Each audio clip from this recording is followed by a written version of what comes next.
Alors, peux-tu te présenter? Donc moi je m'appelle Nicolas B, je suis ferronnier d'art depuis 4 ans maintenant, et donc je travaille dans cet atelier à la Belle de Mai dans le 3e arrondissement de Marseille. Qu'est-ce qui t'a donné envie de devenir ferronnier? Alors moi là-bas c'est une vieille passion pour la coutellerie. Quand j'étais gamin j'étais passionné de couteaux, et au fur et à mesure avec les temps et les années je commençais à fabriquer, à bricoler mes couteaux dans mon garage.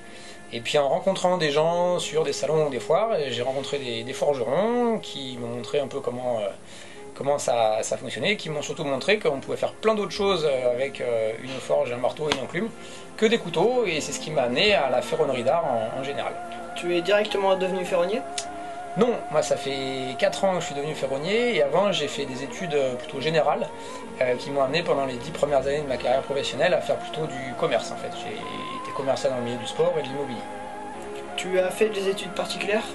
Alors pour devenir ferronnier, oui, il faut passer un CAP de ferronnerie d'art, tout simplement. Donc je suis retourné dans un lycée à 28 ans où j'ai passé un CAP comme n'importe qui. Est-ce que c'est un métier qui est particulièrement dur et exigeant? C'est un métier exigeant, dur, tout dépend, si tu le fais avec passion ou pas. Si tu subis ton métier, oui, c'est dur. Si tu aimes ce que tu fais, à ce moment-là, ce sera beaucoup plus facile. Maintenant, oui, c'est un métier exigeant parce que on fait des belles choses et il faut bien les faire. Donc il faut être exigeant avec son travail. En parlant de belles choses, qu'est-ce que tu préfères faire? Qu'est-ce que je préfère faire? Les pièces où il y a vraiment de la création. C'est-à-dire les clients qui vont nous demander des dessins avant de réaliser des pièces, qui vont nous demander quelque chose d'assez particulier, de personnel. C'est de faire des choses constamment différentes.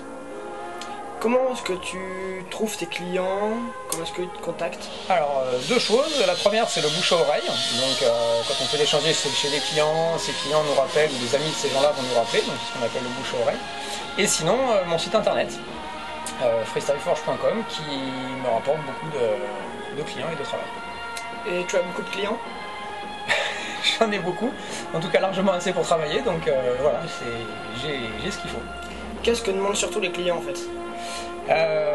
Beaucoup de pièces comme des garde-corps, des escaliers, des grilles de défense, et un peu de coutellerie évidemment, parce que c'est quand même un genre de métier.